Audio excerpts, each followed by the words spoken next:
I've got a fantastic game for you between Daniil Dubov, who is a Russian Grandmaster, one of the top players in the world, ranked at number 34, and he is brilliant and seems to be improving, smacking down some pretty impressive super grandmasters here recently. And he is playing against Jan Nepomniachtchi, who will be playing for the Classical Chess World Championship title. He's rated number 3 in the world, only behind Magnus Carlsen and Ding Liren. Ding Liren is who he will be challenging for the World Classical title here in the next couple months. But anyway, Jan Nepomniachtchi versus Daniil Dubov. And this game, you can actually watch it on YouTube. I'll put a link in the description. Although you can't see the moves very well, you can kind of see the player's posture and stuff like that. It was pretty interesting to watch. This was about the only moment, though, where you could actually see Daniil Dubov's face, as he was actually covering his face most of the time.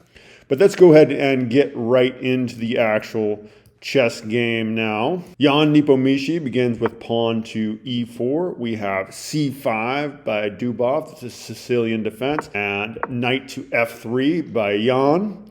Now pawn to e6 by Daniil, and pawn to d4. Pawn captures d4, c captures d4, knight captures d4, and then we have knight to f6 by Daniil. And this is a bit more of a rare opening called the Anderson variation of the Sicilian defense. We now have knight to c3, as is most often played in this position. Black continues with knight to c6. We actually have knight d to b5, which is actually the most common move in the position. Going after that d6 square, a bit awkward. If Daniil actually goes with bishop to c5, which is the Cobra variation of the Sicilian. And now we do see the knight coming to d6. Seems really awkward to me, but Dubov plays the best possible move in the position. He plays king to e7. Notice that both players have barely used any time on their clock. So I forgot to mention,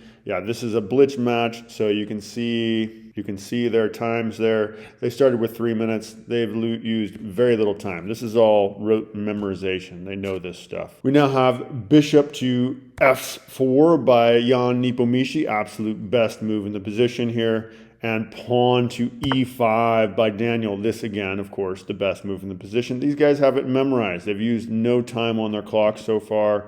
They get 2 seconds per move, so they've used a moment here and there. Best possible move in the position for white now is knight to f5, as played by Jan Nepomniachtchi, putting the king in check. Daniil plays the best possible move, king to f8. We now have bishop to g5, which is, again, the best possible move by Jan Nepomniachtchi.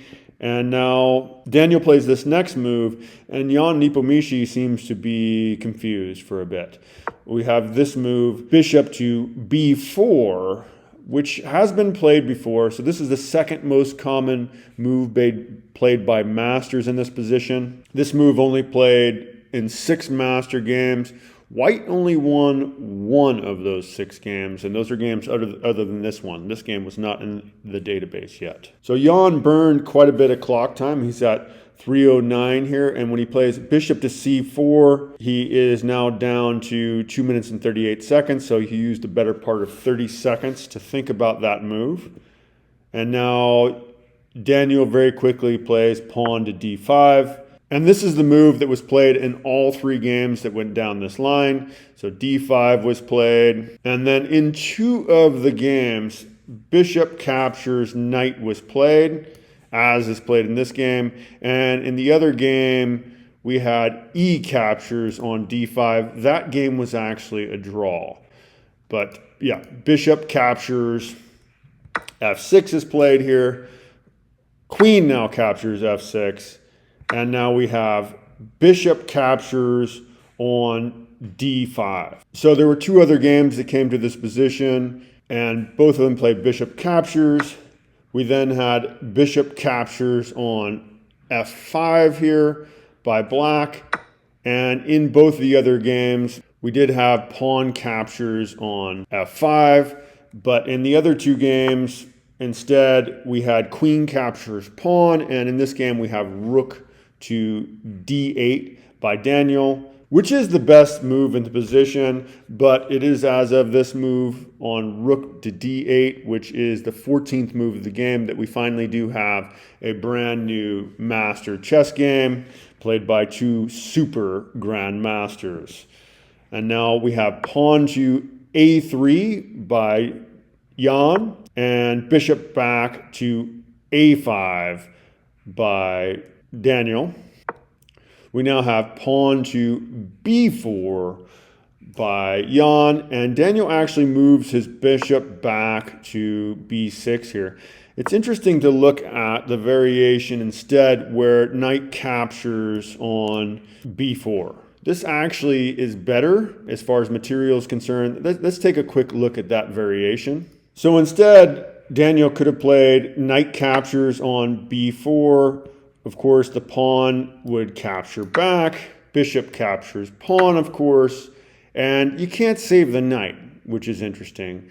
Best might be to have the rook just go ahead and capture the pawn here, or just castle. So castling just as good as anything, and then you drop the knight. But, you know, the rook, this is pretty dangerous, the rook getting in here. And, yeah, Daniil not having his rook, access to his rook, although he would just need to throw his pawns at the position here. This would have been playable, but this is not what Daniil went for. Let's go back to what actually happened in the chess game now. So Dubov actually pulls his bishop back to b6 here. Not necessarily the best move, but it doesn't invite the rook to come down and hang out on our 7th rank either, so I think I would play this actually. Now we have castling by white, so Jan castles, and now bishop to d4 by Dubov. This is the best possible move in the position, but Jan returns the favor with actually the best possible move in the position. Perhaps surprising at first, as you see, it's like leaving the rook up for grabs, but not really, because yeah, you're attacking the queen. This is the absolute best possible move, and the best response is just to go ahead and finally capture that f5 pawn. We have bishop captures knight on c6, destroying the pawn structure over there. Pawn, of course, capturing back on c6 by Daniil. And now this is actually a blunder. Queen, he plays queen to d2 here. So Jan plays queen to d2. This is not what should be played. Jan Nepomniachtchi should have instead played queen to d3. And we'll take a look how that could have worked out better for him. Now, so if Jan would have played queen to d3, best actually for black would be queen back to c8. And then rook a to d1 would be best for white. Bishop captures on e2, check, unleashing an attack on the queen would be best for black.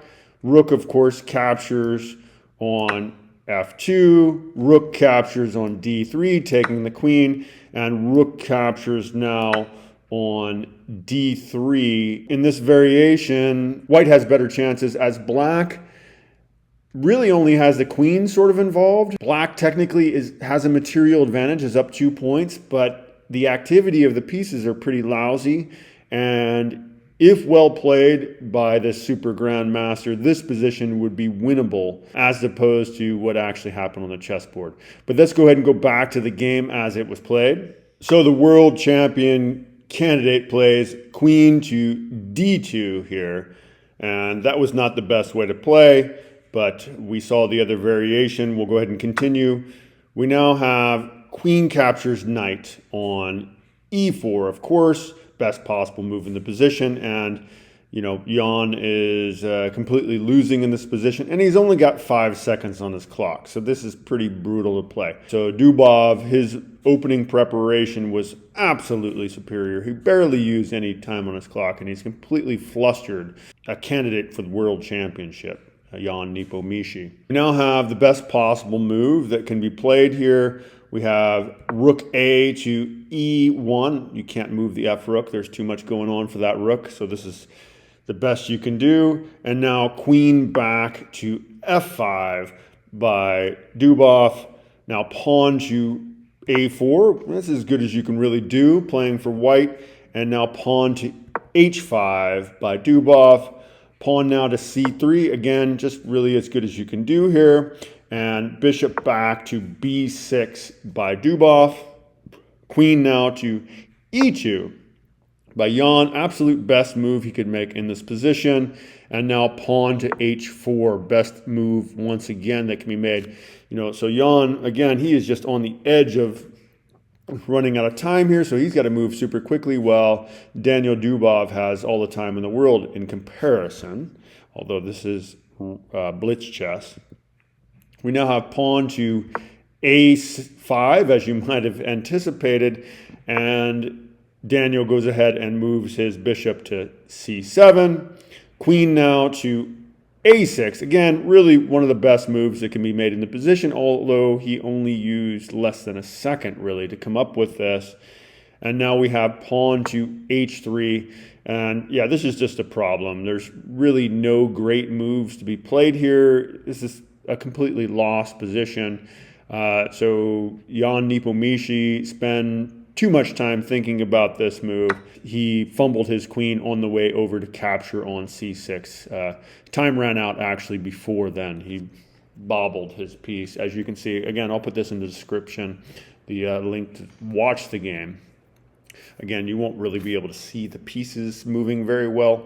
It's pretty interesting to see their attitudes, and Dubov completely caught Jan Nepomniachtchi off guard. He was just destroyed. There was nothing that could be done there.